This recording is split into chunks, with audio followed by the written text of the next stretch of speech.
इस हफ्ते 2 कहानियाँ रिलीज़ की गई, दोनों आप तक पहुँची, एक थिएटर्स के माध्यम से तो दूसरा ओटीटी के माध्यम से। एक में रानी मुखर्जी लीड एक्टर तो दूसरे में भूमि पेडनेकर। दोनों ही वुमेन सेंट्रिक फ़िल्में और दोनों में ही लीड विलेन एक फीमेल। मर्दानी का रिव्यू मैं आपको दे चुका हूँ, जो एक एवरेज फ़िल्म थी। दलदल वेब सीरीज़ कैसी है जो अमेज़न प्राइम पे अवेलेबल है, जानते हैं इस वीडियो में। हेलो एवरीवन, मेरा नाम है गौरव और सिनेमा वाली बात में मैं आज बात करूँगा दलदल वेब सीरीज़ के रिव्यू की। चलिए बात करते हैं इस सीरीज़ की कहानी भी। इस सीरीज़ की कहानी भी बाकी बॉलीवुड सीरीज़ या फिर फ़िल्मों की तरह काफ़ी एवरेज है। एक सीरियल किलर और उसे पकड़ने के लिए एक लीड फीमेल ऑफिसर। लेकिन सिर्फ इतना सुन के आप इस कहानी को इग्नोर करने की गलती मत करना, क्योंकि ये कहानी सिंपल दिखती बेशक है, लेकिन इसका एग्जीक्यूशन, इसकी राइटिंग और इसका डायरेक्शन बहुत ही परफेक्ट है।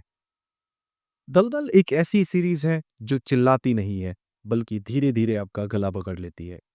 मर्दानी 3 में जहां लीड एक्टर को डायलॉग्स ठीक ठाक दिए गए थे, यहाँ पे डायलॉग्स की कमी है। लीड एक्टर के पास बोलने के लिए ज़्यादा कुछ नहीं है, क्योंकि उसका नेचर गुस्सैल और सड़ू टाइप दिखाया गया है, जो एक इंटरनल ब्रोकन लेडी है। उसकी कहानी क्या है वो भी आपको बैक स्टोरी में दिखाई जाएगी। इस सीरीज की सबसे बड़ी जीत है इसकी राइटिंग। इसकी राइटिंग इतनी सॉलिड है कि ये इतने साधारण से विलेन को भी एपिसोड दर एपिसोड और खतरनाक बनाते चले जाते हैं। समारा तिजोरी आपको याद होगी बॉब विश्वास से और मासूम जैसी सीरीज से, जहां पे उन्होंने अपनी स्किल्स जबरदस्त प्रूव की थी। और अब की बात सिर्फ दलदल में वो अपने आप को एक स्टेप और ऊपर ले जाती हुई दिखेंगी। ये सीरीज में उनका काम इतना जबरदस्त है कि वो इस शो की शो रनर बन जाती हैं। भूमि पेडनेकर एक तरफ अपनी बैक स्टोरी से स्ट्रगल करती नजर आती हैं, तो एक बैक स्टोरी इस कैरेक्टर की भी है। इसके अलावा इसमें एक कैरेक्टर और है जो आपको बहुत इम्प्रेस करेगा, और वो नाम है आदित्य रावल का, जो परेश रावल के बेटे हैं। उन्हें भी स्क्रीन पे ठीक ठाक टाइम दिया गया है और बखूबी उन्होंने उसको प्रूव किया है। इसके अलावा एक छोटा रोल और आपको समझ में आएगा, जिसका नाम है गीता अग्रवाल शर्मा। इन्होंने पुलिस में अपने रोल को बखूबी निभाया है। ये सीरीज वुमेन एम्पावरमेंट का सिर्फ नारा नहीं देती, बल्कि इसके पीछे की सच्चाई दिखाने की कोशिश की है।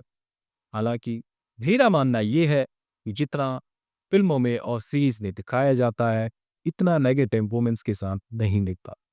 लेकिन ये सिनेमा है, आपको सच ए का भी करीब लगता है। इस सीरीज में सिर्फ सेकंडवे एपिसोड में ही विलन को रिवील कर दिया जाता है, लेकिन इसके बाद भी ये सीरीज कमजोर नहीं पड़ती, क्योंकि उसे पकड़ने का सफर इतना आसान नहीं है। इसीलिए आप अपने हीरो को, लीड एक्टर को बार बार हारते हुए देखेंगे। हालांकि इसकी हार के पीछे की एक वजह उसकी बैक स्टोरी और कभी कभी मेन डोमिनेटिंग सोसाइटी भी होती है। मेरा मानना है कि बॉलीवुड की फिल्मों को या वेब सीरीज को अगर बड़ा बनाना है, तो उसका एक स्ट्रॉन्ग नेगेटिव किरदार लिखना पड़ेगा। और जब स्ट्रॉन्ग किरदार डीएल ग्राउंड पे उतरता है, तो उसका मैजिक अलग ही निकल के आता। हीरो याद रह जाता है, फिल्म या सीरीज याद रह जाती है। मर्दानी 2 में विलेन को बड़ा दिखाया गया, लेकिन ये वो बन नहीं पाया। दलदल में विलेन को दिखाने की कोशिश नहीं की गई, बड़ा बनाने की कोशिश की गई है। इस वेब सीरीज का सबसे स्ट्रॉन्ग पॉइंट ये है कि इसमें सिर्फ 7 एपिसोड हैं और उनकी लेंथ लगभग 30 टू 35 मिनट्स की है। तो ये वेब सीरीज आपको बिल्कुल नहीं चुभेगी, और इससे भी बड़ा प्लस पॉइंट इसके लिए ये है कि ये एक ही सीजन में खत्म हो जाएगी। तो मर्दानी 3 और दलदल दोनों का प्लॉट बिल्कुल अलग-अलग है। मर्दानी 3 जहां चाइल्ड ट्रैफिकिंग, किडनैपिंग और भीख माफियाओं से जुड़ी हुई कहानी है, वहीं दलदल सिर्फ एक सीरियल किलर को पकड़ने की कहानी है। अगर आप क्राइम थ्रिल देखना पसंद करते हैं, तो ये सीरीज आपके लिए हो सकती है, क्योंकि यहाँ पे एक ऐसा नेगेटिव कैरेक्टर आपको देखने को मिलेगा जो आपके होश उड़ा देगा।